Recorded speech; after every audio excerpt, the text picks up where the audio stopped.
இயேசு கிறிஸ்து நம்முடைய பாவங்களுக்காக மட்டுமல்ல, இந்த உலகத்தின் எல்லாருடைய பாவங்களுக்காக கல்வாரி சிலுவையிலே மரித்து இந்த நன்னாளிலே தேவனுடைய ஜனங்களோடும் சேர்ந்து இந்த சிலுவை தியானத்தை செய்யும்படியாக கர்த்தர் கொடுத்த நல்ல வாழ்க்கைக்காக இந்த வார்த்தையை நன்றியோடு சொல்லிக்கிறேன்.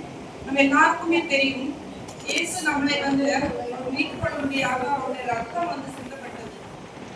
அந்த ரத்தத்துடைய மேன்மை நம்ம இந்த தினத்துல வேதாகமத்தின் மூலமாக நம்ம அறிந்து கொள்வோமாக.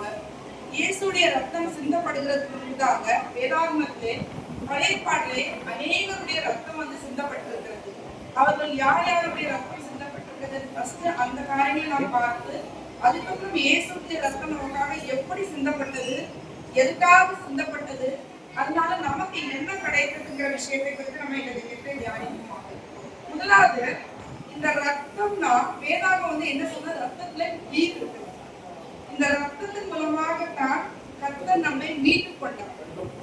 இந்த ரத்தத்தின் மூலமாக தான் நமக்கு கர்த்தர் நம்முடைய உடன்படிக்கை அவர் செய்யறார். அதே போல இந்த ரத்தத்தின் மூலமாக தான் நமக்கு பிராயச்சித்தமானவர் நமக்காக செய்யறார். பாருங்க, முதலாவது கர்த்தர் இந்த பூமியை ஆரம்பிக்கும் போது ஒரு ரத்தம் சிந்தப்பட்டது. அது என்னன்னா, ஒரு மிருகத்துடைய ரத்தம் சிந்தப்பட்டு ஒரு பலி கொடுக்கப்பட்டது. அது எங்க என்றால், ஏதேன் தோட்டத்திலே மனிதன் பாவம் செய்து விட்டான். மனிதன் இனிமேல் கொண்டு இந்த தோட்டத்தில் இருக்கிறதுக்கு தகுதி அல்ல என்று ஆண்டவர் அறிந்து மிருகத்துடைய தோல் உடைய ஆண்டவர் போட்டு அனுப்புகிறதாக மறைமுறையாக ஆண்டவர் கர்த்தருடைய வசனத்தை சொல்கிறார். அங்கே தேவன் அந்த முதல் பாவம் நிகழ்ந்த போது கர்த்தரே அங்கே ஒரு மிருகத்தின் பலியை கர்த்தர் கொடுத்திருக்கிறார். இதுதான் முதலாவது பலி. அடுத்தது இதை நீங்க நிறைய வசனங்கள்லாம் சொல்லு, சில வசனம் மட்டும் நம்ம ரீட் பண்ணோம், ஏன்னா நமக்கு டைம் இல்லாதனால அந்த வசனங்களை நீங்க எழுதிக்கோங்க. வீட்டுல போய் இதை தியானிக்கும் போது உங்களுக்கு இன்னும் பேசுமா இருக்கும்னு கர்த்தருக்கு விசுவாசிக்கிறேன். இது ஆதியாகமம் 4வது அதிகாரத்துல 4வது வசனத்துல இன்னொரு வழி கொடுக்கப்படுகிறது. அது யார் என்றால், ஆபேல் தேவனுக்காக கொழுத்த ஆட்டுக்குட்டிகளை அவர் பலியாக எடுத்து கொடுக்கிறார். இதை நம்ம பார்க்க முடியும்.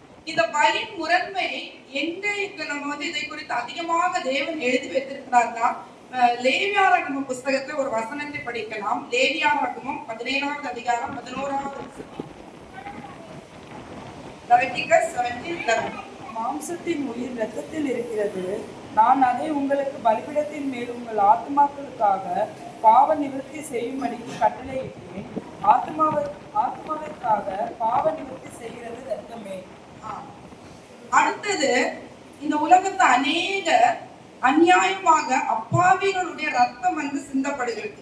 அப்படிதான் ஆபேல் தேவனுக்கு உண்மையாக இருந்தனால் அவருடைய சொந்த சகோதரன் காயினே அவருடைய ரத்தத்தை சிந்துகிறான். அநேக முறை இந்த பூமியில சிந்தப்பட்ட மனிதர்களுடைய ரத்தம் அநியாயத்தினால, யாரோருடைய தப்புனால, யாரோ இன்னொருத்தங்களை கொலை செய்யறதுனால ரத்தம் சிந்தப்படுகிறது. மூன்றாவது, யுத்தங்கள்ல 2 தேசத்துக்கு யுத்தம் இருக்குதுன்னு வச்சுக்கோங்க. இப்போதான் நியூக்ளியர் வார் வெப்பன் எல்லாம் நடக்குது. அந்த நாட்கள்ல வாழ வச்சுதான் சண்டை போடுவாங்க. அப்போ அநேகருடைய ரத்தம் சிந்தப்பட்டிருக்கிறது. இதை குறித்து என்னாகமும் 21வது அதிகாரம் 14வது வசனம் 15வது வசனத்துல இருக்குது. நீங்க வீட்டுல போய் படிக்கலாம். அடுத்தது, இந்த சிந்தப்பட்ட ரத்தம் தேவன் எதுக்காக வைத்திருக்கிறார்னா, ஒரு உடன்படிக்கை நம்முடன் பண்ண முடியாது. உங்களுக்கும் என்னோட ஆண்டவர் உடன்படிக்கை பண்ணும்படியாக ரத்தம் சிந்தப்பட்டிருக்கிறது. இந்த வசனத்தை படிக்கலாம். யாத்ராகமம் 24வது அதிகாரம் 8வது வசனம். எக்ஸோடஸ் 24:8. அப்பொழுது மோசே இரத்தத்தை எடுத்து ஜனங்களின் மேல் தெளித்து, இந்த வார்த்தைகள் யாவையும் குறித்து கர்த்தர் உங்களோடு பண்ணின உடன்படிக்கையின் ரத்தம் இதுவே என்றார். ஐந்தாவது, அநேகர் இயேசுவை அறிந்து ரட்சிக்கப்பட்டனால, கிறிஸ்தவர்களாக இருக்கிறனால, ஆபேலில் இருந்து இந்நாள் வரைக்கும் அநேக தேவனுக்காக தங்களுடைய ஜீவனை கொடுக்குறாங்க. நீ கிறிஸ்டியன் இல்லன்னு நீ மறுதலி, இயேசு தேவன் இல்லன்னு மறுதலி நீ சொல்லுகிற அநேகர் நான் இயேசுக்காக நிற்பேன்னு சொன்னவங்க அவங்களுடைய ரத்தம் சிந்தப்படுகிறது. அதுதான் நீதி மனிதர்களுடைய ரத்தம். அது சாட்சியின் ரத்தமாக தேவன் பார்க்கிறார். ஆறாவது, இந்த லேவியாராகம புஸ்தகத்துல பலி முறைமையில சுத்திகரிக்கும்படியாக சிந்தப்பட்ட ரத்தம் வந்து பயன்படுத்தப்படுகிறது. இது நீங்க வந்து வீட்டுல போய் படிச்சுக்கலாம். லேவியாகமம் 14வது அதிகாரம் 19வது வசனம் 20வது வசனம். இன்னொரு வசனத்தை புதிய ஏற்பாட்டில் நம்ம படிக்கலாம். எபிரேயர் 9:22. Hebrews 9:22.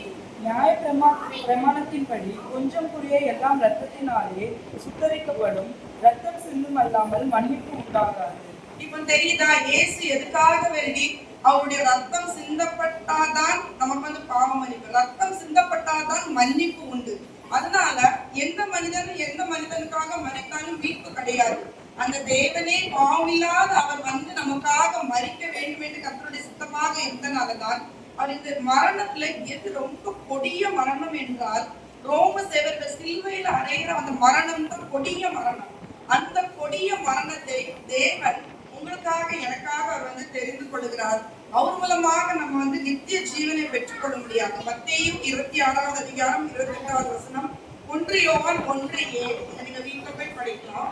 அடுத்தது இயேசு அவர் நமக்காக மரிக்கும் போது எப்படியெல்லாம் அவருடைய சரீரத்துல இருந்து அவருடைய ரத்தம் வந்து நமக்காக சிந்தப்பட்டதுன்னு நம்ம சில விஷயங்கள் நம்ம வந்து பார்க்கலாம். ஃபர்ஸ்ட் கெத்செமனே தோட்டத்துல வந்து ஜெபம் பண்ண போகிறாரு. அப்போ அவருடைய ரத்தம் பெரும் துளி வேர்வையாக சிந்தப்பட்டது என்று கர்த்தருடைய வார்த்தை சொல்லுது. லூக்கா 22வது அதிகாரம் 44வது வசனத்துல நம்ம வந்து இதை குறித்து நம்ம பார்க்கணும். யாராவது படிங்க. அவர் மிகவும் வியாகுலப்பட்டு அதிக ஊக்கத்தோட ஜெபம் பண்ணினார். அவருடைய வேர்வை இரத்தத்தின் பெருந்துளியாய் தரையிலே விழுந்தது. பாருங்க, நம்ம நினைக்கிறோம் இந்த உலகத்துல நமக்கு தான் பிரச்சனை இருக்கு, நமக்கு தான் மன போராட்டம் இருக்குது, நமக்கு தான் தனிமை இருக்குது, நமக்கு தான் ஸ்ட்ரெஸ் இருக்குது, நமக்கு தான் டிப்ரெஷன் இருக்குதுன்னு நினைக்கிறோம். ஆனால் இயேசு அவர் இந்த மனிதனாக நமக்காக வந்த போது அவர் நமக்காக மறிக்கிறதுக்கு முன்பு அந்த கெத்செமனே தோட்டத்துல இது எல்லாமே அவர் அனுபவிச்சார். அவர் வந்து மறிக்க போறாருன்னு தெரியும், பிதாவிட்ட இருந்து கைவிடப்பட போகிறோம்னு தெரியும். அங்க அவருக்கு வந்து தனிமை உண்டாகுது. பாவமே அறியாத அவர் மேல இந்த முழு பூமி அண்டசராசர்களுடைய பாவமே எடுத்து அவர் தலைமையில சுமத்தப்படும் போது அவருக்கு வந்து ஸ்ட்ரெஸ் உண்டாகுது. சோ கடவுள் வந்து எல்லா மன போராட்டங்கள் மத்தியில தான் அந்த கெத்செமனே தோட்டத்துல வியாகுலத்தோட ஜெபிக்கிறார். இன்னைக்கு தேவனுடைய ஜனங்களே, நம்மளுடைய வாழ்க்கையில அநேக பிரச்சனைகள் நம்ம வந்து நினைக்கலாம், நான் இயேசுவை அறிஞ்சிருக்கேன், நான் ரட்சிக்கப்பட்டிருக்கேன், நான் சர்ச்சுக்கு போறேன், நான் ப்ரேயர் பண்றேன், ஆனா என் பிரச்சனை தீர மாட்டேங்குது, ஏன் கடவுள் வந்து இதை வந்து எனக்கு தீர்த்து வைக்க மாட்டேங்கிறாருன்னு அநேக முறை கடவுள்கிட்ட உமக்கு தெரியுமா, எனக்கு இருக்கிற பிரச்சனை உமக்கு தெரியுமான்னு நம்ம கேள்வி கேட்கிறோம். அவருக்கு தெரியும். நம்ம இன்னைக்கு பட்டுட்டு இருக்க எல்லா பாடுகளை அவர் அந்த கெத்செமனே தோட்டத்துல நமக்கு வந்து அனுபவிச்சார். ஏன் அனுபவிச்சார் தெரியுமா? உங்களுக்கு ஸ்ட்ரெஸ் இருக்கக்கூடாது, உங்களுக்கு ஆங்ஸைட்டி இருக்கக்கூடாதுன்னு, உங்களுக்கு டிப்ரெஷன் இருக்கக்கூடாது. அதனால நம்மளுடைய மனம் வந்து நம்முடைய கையிலும் இறைவனுடைய கட்டுப்பாடுல தான் இருக்கணும். நம்முடைய கட்டுப்பாடுல இல்லைன்னா சில டைம் ஒரு பிரச்சனை ஓடிட்டு இருக்கும், அதே குறித்து சிந்திச்சுட்டு இருப்போம். 24 hours அந்த சிந்தனையே சர்க்கிளா வந்துட்டு இருக்கும். அதுக்கு ஒரே தீர்வு என்ன தெரியுமா? அந்த திங்கிங்கை வந்து பிரேக் பண்ணணும். அந்த சிந்தனை வருதா உடனே தனியா இருக்கிறத ஃபர்ஸ்ட் ஸ்டெப் வந்து தனியா இருக்கிறத விட்டுறணும். ஒண்ணு நீங்க வந்து வசனத்தை படிங்க. அதுக்கு உங்களுக்கு பிடிச்சவங்க யாரு, உங்களுக்கு நல்ல ஃப்ரெண்ட்ஸா இருக்காங்க, அல்லது ஃபேமிலி மெம்பர்ஸ்ல நீங்க சொல்றத காது கொடுத்து கேட்கறவங்களாக இருக்காங்க, அவங்ககிட்ட போய் பேசுங்க. பேசும்போது அவங்க மூலமாக தேவன் உங்ககிட்ட பேசுவாங்க. அப்ப அந்த மன போராட்டத்துல இருந்து விடுதலை உண்டாகும். சாத்தான் என்ன பண்றான்னா நம்ம பிரச்சனையே நம்ம கண்ணுக்கு முன்னால கொண்டு வந்து அதே சிந்திச்சு நம்ம அமிழ்ந்து போகணும், ஆண்டவரை தேடாம போகணும், உங்களை ஜெபிக்க விடாம ஆக்கணும், உங்களை ஆலயத்துக்கு வர விடாம ஆக்கணும். உங்களுடைய பிரச்சனையே ஒரு பெரிய மலையை உங்களுக்கு முன்னால கொண்டு நிறுத்திடலாம். நீங்க என்ன பண்ணணும்? அந்த மலையை உடைக்கணும். கடுகளோ விசுவாசம் இருந்தால் இந்த மலையை பேர்க்கிற வல்லமை நமக்கு உண்டுன்னு அந்த இறைவன் வந்து நமக்கு வாக்கு கொடுத்திருக்கிறார். ஏன் நம்ம அந்த வாக்குத்தத்தத்தை சுதந்திரிக்க மாட்டோம்? ஏன்னா நம்மகிட்ட விசுவாசம் குறைச்சு நம்ம நினைக்கிறோம் வேதாகமத்துல தான் அப்படி இருக்குது, அது எனக்கு எங்க நடக்க போகுதுன்னா இப்போ 25 வருஷமா நான் ஜெபிச்சுட்டு இருக்கேனே, அது இன்னைக்கு நடக்கலையே அப்படின்னு நினைக்காதீங்க. தேவன் உங்களுக்காக செய்ய வேண்டிய காரியத்தை அவர் ஆரம்பிச்சுட்டாரு. அது எப்ப முடிக்க போறாருன்னு உங்களுக்கும் எனக்கும் தெரியாது. அது வரைக்கும் நம்ம வந்து பொறுமையாக இருக்கணும். இப்படிப்பட்ட நேரங்கள்ல என்ன பிரேயர் பண்ண தெரியுமா? தேவனே, உங்களுடைய ரத்தம் எனக்கு மன சமாதானத்தை கொடுக்கட்டும். ஆண்டவரே, உங்களுடைய ரத்தம் என்னுடைய பயத்துல இருந்து எனக்கு விடுதலை கொடுக்கட்டும். நீங்க ஒரு சின்ன ஜெபம் தான், பெரிய ஜெபம்லாம் வேண்டாம், இந்த ஒரு சின்ன ஜெபம் பண்ணுங்க, கர்த்தர் உங்களுக்கு வந்து விடுதலை கொடுப்பாரு. அடுத்தது பாருங்க, சாட்டை வச்சு அவரை வந்து அடிக்கிறாங்க, அவரோட முதுகுல அடிக்கிறாங்க. ஃபுல்லா சதையும் நரம்பும் எனக்கு பிடிச்சிட்டு வருது. அங்க இருந்து ரத்தம் வடியுது. அந்த ரத்தத்தினால நம்ம வந்து என்ன புரியுறோம்னா, ஒரு வசனத்தை நம்ம படிக்கலாம். தீர்க்கதரிசியாக ஏசாயா 53:5 ஒரு அழகான வசனத்தை அவர் வந்து எழுதியிருக்கிறார். சின்ன வசனம் தான். ஏசாயா 53:5. நம்முடைய மீறுதல்களின் நிமித்தம் அவர் காயப்பட்டார், நம்முடைய அக்கிரமங்களின் நிமித்தம் அவர் நொறுக்கப்பட்டார். நமக்கு சமாதானத்தை உண்டு பண்ணும் ஆக்கினை அவர் மேல் வந்தது, அவருடைய தனப்புகளால் குணமாகிறோம். ஆமென். அவருடைய கழுவுகளால் நாம் குணமடைந்தோம். பாருங்க, ஆண்டவர் நமக்காக அடிக்கப்பட்டார். அவருடைய அந்த தழும்பு வந்து ஆறி இருக்குதுல்ல, அதனால உங்களுடைய வாழ்க்கையில, உங்க சரீரத்துல, பெண்களாக நம்ம சரீரத்துல என்ன பலவீனம் இருக்குதோ, என்ன வலி இருக்குதோ, என்ன வீக்கா இருக்குதோ, ஆண்டவரே நீர் என்னுடைய யெகோவா ராஃபாவாகிய தேவன், உம்முடைய காயம் ஆரிச்சதுல அந்த காயத்தை, எனக்கு இருக்கிற காயத்தை, என்னுடைய சரீரத்துல இருக்க உள்காயம், என் சரீரத்துல இருக்க காயத்தை ஆற்ற வல்லவராக உண்மை நான் தேடுகிறேன். நீர்தான் என்னுடைய யெகோவா ராஃபா, உலகத்தின் மருத்துவர் அல்ல. தேவனே, உண்மை நான் என்னுடைய மருத்துவராக பார்க்கிறேன். எனக்கு நீங்க விடுதலை தாங்க. உங்க வியாதியில இருந்து விடுதலை உண்டு, உங்களுடைய பலவீனத்துல இருந்து விடுதலை உண்டு, உங்களுடைய சோர்வுல இருந்து விடுதலை உண்டு. ஒன்னே ஒண்ணு, அந்த கர்த்தரை நம்ம வந்து விசுவாசிக்கணும்னு ஆண்டவர் வந்து விரும்புகிறார். மூன்றாவது, ஆண்டவருடைய தலையில முள்முடி வைக்கிறாங்க. அந்த முள்முடிய தலையில லைட்டா வைக்கல, வச்சுட்டு குத்தி அதுக்கு மேல கம்பு வச்சு அடிக்கிறாங்க. நம்முடைய இந்த தலையை சுத்தி 24 நரம்பு மண்டலம் இருக்குதான். அவங்க வந்து அப்படி குத்தும் போது அந்த 24 நரம்பு மண்டலமும் நம்மளுடைய இயேசுக்கு வந்து திறந்திருக்கு. அப்ப பாருங்க எவ்வளவு வலியில இருக்கிறார். உங்களுக்கு தெரியுமா, அவர் வந்து இந்த முள்முடி எதுக்காக வந்து வாங்கினார்? ஏதேன் தோட்டத்துல பாவம் செஞ்சுட்டாங்க, ஆண்டவர் வெளியே அனுப்பணும். ஆதாம் காட்டுக்கு ஒரு சாபம் கொடுக்கிறாரு, ஞாபகம் இருக்குதான்? நீ வந்து பாவம் செய்தனால நீ பூமியில எதை விதைக்கிறியோ அது உனக்கு முட்களை கொடுக்கும். சாபத்தை கொடுத்ததே தேவன் தான். இப்போ அந்த சாபத்தை அவர் தன்னுடைய தலையில வந்து ஏற்றுக்கொண்டு நம்மளுடைய சாபத்தை நீக்குகிறார். ஆமே.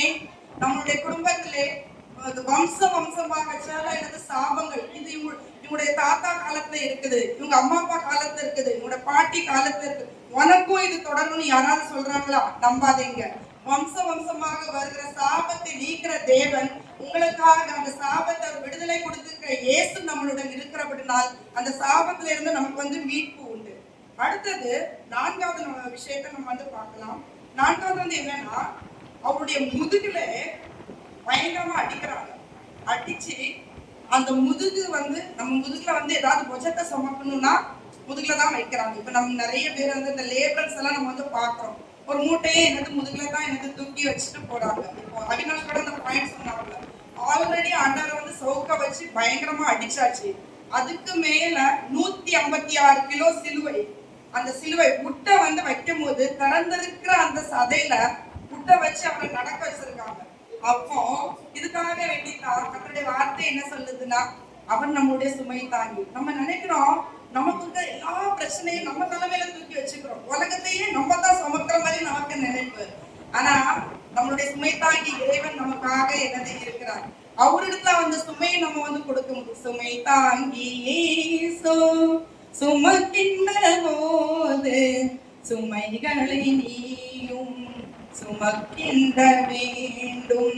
இமை மூடாதேவ இருப்பதினாலே நீ எதற்கு கலங்குவதே. நல்ல ஒரு பாடல், அது 7 அடிகள் இருக்குது. அந்த பாட்டை நீங்க வந்து படிச்சு பார்க்கும் போது அதனால்தான் ஆண்டவர் சொல்றாரு, வருத்தப்பட்டு பாரம் சுமக்கிறவர்களை என்னிடத்தில் வாருங்க, நான் உங்களுக்கு இளைப்பாறுதல் தரேன். ஆண்டவர்கிட்ட வந்தாச்சு, இருந்தாலும் உலக சுமையை தூக்கிட்டு திரிகிறோம், குடும்ப சுமையை தூக்கிட்டு திரிகிறோம், எதிர்காலத்தின் சுமையை தூக்கிட்டு திரிகிறோம், நம்ம பிள்ளைகள் பேர பிள்ளைகள் சுமையை தூக்கிட்டு திரிகிறோம், திருமணத்தை குறித்து சுமையை தூக்கிட்டு இருக்கோம். ஆண்டவர் வந்து நம்மளை பார்த்து சொல்வாரு, இதெல்லாம் நான் உனக்கு தூக்கிட்டு என்னப்பா, உன்னை யார் தூக்க சொன்னா? நீ தூக்கிட்டு உனக்கு வலி உண்டாச்சுன்னா அதுக்கு நான் என்ன பண்ணுவேன்னு அவர் வந்து கேள்வி கேட்கிறாரு. சோ இன்றைய தினத்துல நம்மளுடைய சுமையை நம்ம தூக்காதபடிக்கு இறைவனுடைய புஜத்திலே போடுவோமாக. கர்த்தருடைய சமாதானம் நம்ம வந்து ஆட்கொள்ளும். அடுத்தது, ஆண்டவருடைய 2 கைகள்ல ஆணி அடிக்கிறாங்க. ஆணி அடிச்சு அங்கிருந்து ரத்தம் வடியுது. பாருங்க, நம்ம இந்த பூமியில நம்ம எல்லாருக்கும் ஆண்டவரோட வேலை இருக்குது. நம்முடைய கையின் பிரயாசங்களை கர்த்தர் வந்து ஆசீர்வதிக்க வேண்டும். அந்த இடத்துல அவருக்கு வந்து இப்ப ரத்தம் வடிஞ்சு போகுது பாருங்க. நம்ம அநேக முறை நினைக்கிறோம், நான் ரொம்ப உழைக்கிறேன், ஆனா உழைப்புக்கு தகுந்த ஊதியம் கிடைக்க மாட்டேங்குது, என்னுடைய பாஸ் என்னை ரொம்ப டார்ச்சர் பண்றாரு, எனக்கு லீவ் கிடைக்க மாட்டேங்குது, நிம்மதியா இருக்க விட மாட்டேங்காரு, 12 மணி நேரம் வேலை செஞ்சுட்டு நைட்டு வந்தாலும் நைட்டு 2 மணிக்கு எனக்கு கால் பண்ணி என்னைய டார்ச்சர் பண்றாரு. நான் நல்லா தானே உழைக்கிறேன், ஏன் கடவுள் என்னைய ஆசீர்வதிக்க மாட்டேங்கிறாரு? பயப்படாதீங்க. தேவன் தன்னுடைய 2 கைகள்ல அவருடைய ஆணி அடிக்கப்பட்ட ரத்தம் சிந்தப்பட்டிருக்கிறது. அவர் வந்து அந்த பாஸ் உங்களுடைய கையின் பிரயாசங்களுக்கு உங்களுக்கு ஆசீர்வாதம் கொடுக்காம இருக்கலாம், அநீதியாக இந்த உலகத்தின் தலைவர்கள் நடக்கலாம், அவர்கள் உங்களுக்கு ஊதியம் கொடுக்காமல் இருக்கலாம், ஆனால் தேவன் உங்களுடைய உழைப்பை அவர் பார்க்கிறார். கர்த்தர் தம்முடைய வேலையிலே அதனுடைய பலனை கொடுப்பார். யாக்கோபை லாபான் வந்து எவ்வளவு முறை சம்பளத்தை மாற்றி ஏமாற்றினான், ஆனா ஆண்டவர் ஒரு பீரியட் வச்சிருந்தாரு. அந்த பீரியட்ல லாபானுடைய எல்லா ஆசீர்வாதத்தையும் யாக்கோபுக்கு கொடுத்து அவர் வந்து திருப்பி அதை அனுப்பி விட்டார். ஜஸ்ட் அந்த ஆண்டவரை நீங்க நம்புங்க. Wait for that time. ஆண்டவர் உங்களை உயர்த்த முடியாது. கர்த்தருடைய பலத்த கைக்குள் அடங்கி இருக்கும் போது ஏற்ற நாட்களே அவர் வந்து உங்களை வந்து கண்டிப்பாக எனக்கு உயர்த்துவார் என்று கர்த்தருடைய வார்த்தை வந்து இந்த தினத்திலே நம்மளுக்கு வந்து இடைப்படுது. அடுத்தது இயேசு கிறிஸ்துடைய பாதங்கள், அவருடைய 2 கால்களையும் சேர்த்து வைத்து ஆணி அடிச்சு அங்கிருந்து ரத்தம் வடி. அநேக முறை நம்ம வந்து எந்த பாதையில போகணுமோ அந்த பாதையில போறதே இல்லை, எங்கேயோ ட்ராக் மாறி போயிருந்தோம். ட்ராக் மாறி போயிட்டு இப்ப எங்க ஆரம்பிச்சேன் என் வாழ்க்கைய, என் ஆவிக்குரிய ஜீவியத்தை எங்க ஆரம்பிச்சேன், இப்ப நான் எங்க நிக்கிறேன்னு எனக்கு தவிச்சுட்டு இருக்கும் போது தேவன் வந்து அவருடைய பாதங்கள்லயும் அவர் வந்து நமக்காக ரத்தத்தை செஞ்சிருக்கிறார். நீங்க வந்து வழி மாறி போகும்போது குதிரைக்கு வாயில கடிவாளத்தை போட்டு இழுக்கிற மாதிரி ஆண்டவர் நம்மளை ட்ராக்குக்கு கொண்டு வந்துருவாரு. நீங்க உண்மையாக தேவனுடைய பிள்ளையாக இருந்தால் கர்த்தர் கொண்டு வருவாரு. கர்த்தரிடத்தை சார்ந்து இருக்கும்படியாக கர்த்தர் வந்து இந்த தினத்திலே நமக்கு வந்து அவர் வந்து கற்றுக் கொடுக்கிறார். அவர் பட்ட ஒவ்வொரு காயங்களும் நம்மளுடைய ஒவ்வொரு பிரச்சனைக்கு அவர் வந்து தீர்வை கொடுக்குது. கடைசியாக அவருடைய விழாவில ஈட்டினால் குத்தினார்கள், ரத்தமும் தண்ணீரும் புறப்பட்டு வந்தது. இப்போ ரட்சிக்கப்பட்ட தேவனுடைய ஜனங்கள் நம்ம வந்து ஞானஸ்தானம் அடைகிறதுக்கு என்ன பண்றோம்? தண்ணீர் முழுக்கினாலும் ஞானஸ்தானம் நமக்கு உண்டாகுது. அந்த தண்ணீர் இயேசுடைய சரீரத்துல இருந்து வடிஞ்சது. அது மூலமாக தேவன் தம்முடைய திருச்சபையை கர்த்தர் உருவாக்கினார். நீங்கள் எல்லாருமே, நம்ம ரட்சிக்கப்பட்ட தேவனுடைய பிள்ளைகள் எல்லாருமே அவருடைய சிந்தப்பட்ட ரத்தத்தினால் மீட்கப்பட்டிருக்கிற தேவனுடைய ஜனங்களாக இருக்கிறபடினால் நம்முடைய திருச்சபையை அவர் வந்து சுத்திகரிப்பார், நம்மளை சுத்திகரிப்பார், நம்முடைய பாவத்திலிருந்து விடுதலை கொடுக்கிற அவர் வந்து வல்லவராக இருக்கிறார். இப்போ ஒரு சின்ன ரீகேப் பண்ணிடலாம். நம்ம கெத்செமனே தோட்டத்துல அவர் மூலமாக மனசமாதானம் கிடைக்குது, அவருடைய தழும்புகளால நம்ம சுகமடைகிறோம், அவருடைய முற்றிடங்கள்னால நமக்கு சாபத்துல இருந்து விடுதலை உண்டாகுது, அவர் நம்முடைய கையின் பிரயாசங்களை ஆசீர்வதிக்கிறார், அவருடைய பாதங்கள் நம்ம வழிமாறி போகும்போது நம்மளை சரியான பாதைக்கு கொண்டு வருகிறது, அவர் முதுகிலே பட்ட காயங்கள் நம்மளுடைய சுமை தாங்கியாக இருக்கிறார், அவருடைய விழாவிலே குத்தப்பட்ட அந்த ஈட்டினால வந்த அந்த ரத்தமும் அந்த தண்ணீர்னால இறைவன் நமக்கு வந்து மீட்பை கொடுத்திருக்கிறார். சரி, இப்போ கடைசி பகுதிக்கு வந்துடலாம். இயேசுடைய ரத்தம் என்னதான் நமக்கு செய்யும்? அவர் ரத்தம் சிந்திட்டாரு, நமக்காக மரிச்சிட்டாரு, உயிர் திறந்துட்டாரு. அவருடைய ரத்தத்துல அப்படி என்ன ஸ்பெஷல் இருக்கு? கர்த்தருடைய வார்த்தை என்ன சொல்லுதுன்னா, விலையேறப்பட்ட ரத்தம், பிரைஸ்லெஸ், அதுக்கு காஸ்டே கிடையாது, ட்ரில்லியன்ஸ் ஆஃப் டாலர் கொடுக்க முடியாது, எவ்வளவு வேணாலும் இந்த உலகத்துல எந்த ரிச்சஸும் கொடுக்க முடியாது. ஃபர்ஸ்ட் அவருடைய ரத்தம் வந்து நமக்கு பாவத்துல இருந்து விமோசனத்தை, பாவத்துல இருந்து விடுதலை கொடுக்கிறது. இந்த வசனங்களை டக்கு டக்குன்னு கொஞ்சம் வெவ்வேறு பேர் எழுந்து எடுத்து வச்சுக்கோங்க. யோவான் 1:29 படிக்கலாம்.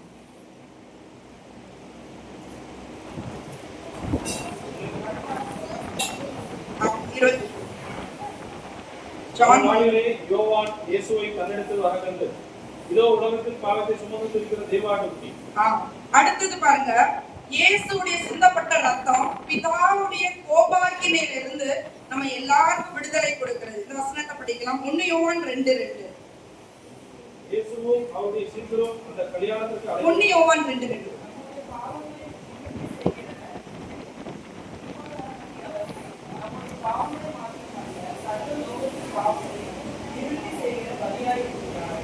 மூன்றாவது, அவருடைய ரத்தம் நமக்கு வந்து ரட்சிப்பை கொடுக்குது. பாவத்துல இருந்து விடுதலை கொடுக்கறனால ரட்சிப்பு கொடுக்கிறது.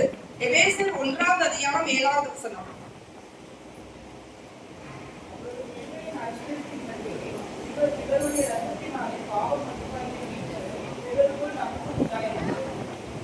4வது அவருடைய சிந்தப்பட்ட ரத்தத்தினால ஆண்டவர் ஒரு புதிய உடன்படிக்கை, புதிய ப்ராமிஸ, புதிய கவர்னன்ட் நம்ம கூட அவர் வந்து எஸ்டாப்ளிஷ் பண்றாரு. மத்தேயு 26வது அதிகாரம் 28வது வசனம்.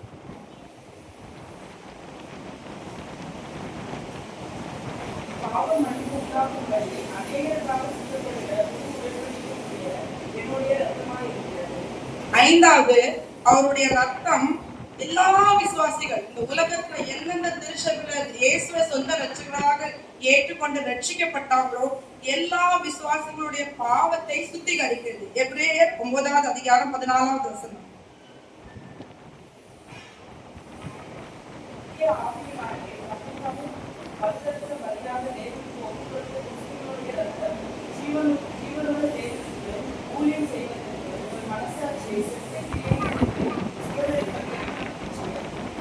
பாருங்க, ஆண்டவருடைய ரத்தம் தான் நமக்கு பாவம் மீட்பு கொடுக்குது. நம்ம வந்து ஒரு திருச்சபையில சில திருச்சபைகள்லாம் பாவரிக்க தனிப்பட்ட ரீதியாகவும் பொதுவாக அவங்க வந்து செய்யறாங்க. அந்த திருச்சபையில பாவரிக்கப்படுறவங்கள பாவம் மட்டும்தான் ஆண்டவர் மன்னிப்பாரா? கிடையாது. ஆண்டவர் ரட்சித்த ஆண்டவரே, என் பாவத்துக்காக நீர் மரிச்சிருக்கு, நான் இந்த தவறு செஞ்சிருக்கிறேன், நான் ஆண்டவர்கிட்ட உண்மையான மனசோட யார் யார் தேவனிடத்தை அறிக்கை செய்யறார்களோ அவங்க எல்லாருக்கும் கர்த்தர் வந்து சுத்திகரிப்பு கொடுக்கிறாரு. பாவமணி உபதேசம் என்று சொல்லி அநேகர் இன்றைக்கு வஞ்சிக்கிறவர்களாக இருக்கிறாங்க. இப்படிப்பட்ட வஞ்சனைகள்ல இருந்து நம்ம வந்து விடுபடணும். திருச்சபையிலும் பாவரிக்கை உண்டு. தனிப்பட்ட அவங்களுடைய வாழ்க்கையில நீங்களும் கர்த்தரிடத்துல பாவரிக்கை செய்யணும். கர்த்தர் வந்து போதகர்களை நியமித்து வைத்தாருன்னா அவர்களிடத்துல நீங்க வந்து பண்ணணும். கர்த்தர் உங்களை எப்படி வழி நடத்துறாரோ அப்படி நீங்க வந்து அந்த பாவத்துல இருந்து விடுதலை பெற்றுக்கொள்ள வேண்டும். 6வது இயேசுடைய சிந்தப்பட்ட ரத்தம் நம்மளை நீதிமான்களாய் ஆக்குறது. ரோமர் 5வது அதிகாரம் 9வது வசனம்.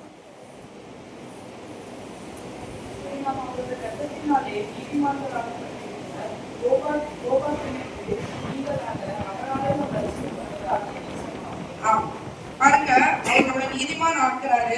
எதுக்கு அவருடைய ரத்தம் நமக்கு மீட்பு கொடுத்ததுன்னா அவர் நமக்காக உயிர் கொடுத்தது மட்டும் இல்ல, திருப்பி உயிர் தருகிறார். சோ அநேகர் வந்து என்ன நினைக்கிறாங்கன்னா, நாங்க வந்து பாவரிக்க கொடுக்கறதுனாலதான் மீட்பு, அவங்க அப்ப உயிரை கொடுத்தா அந்தந்த ஆத்மா உயிரை கொடுத்திருந்தாங்கன்னா இதை கிளைம் பண்ணலாம். இயேசு மட்டும்தான் இதை வந்து கிளைம் பண்ண முடியும்.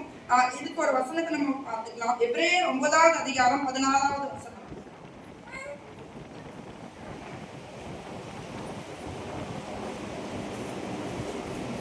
ஏனென்றால் அங்கே மரண சாசனம் உண்டோ, அங்கே அந்த சாசனத்தை எழுதினருடைய மரணமும் உண்டாக வேண்டும். பாருங்க எவ்வளவு தெளிவாக ஆண்டவருடைய வசனத்தை எழுது. கடைசியில அவருடைய சிந்தமற்ற ரத்தம் வந்து நமக்கு ரட்சிப்பு மட்டும் இல்ல, நித்தியத்துல பரலோகத்துக்கு நம்மளை கொண்டு போக போகுது. அவர் கூட நம்ம சிங்காசனத்துல ஆளுகை பண்ணணும்னு சொல்லிட்டு தான் ஆண்டவர் இவ்வளோ கஷ்டங்கள் நமக்காக படுகிறார். அப்போஸ்தலர் 20 அதிகாரம் 28வது வசனம். Acts 20:28.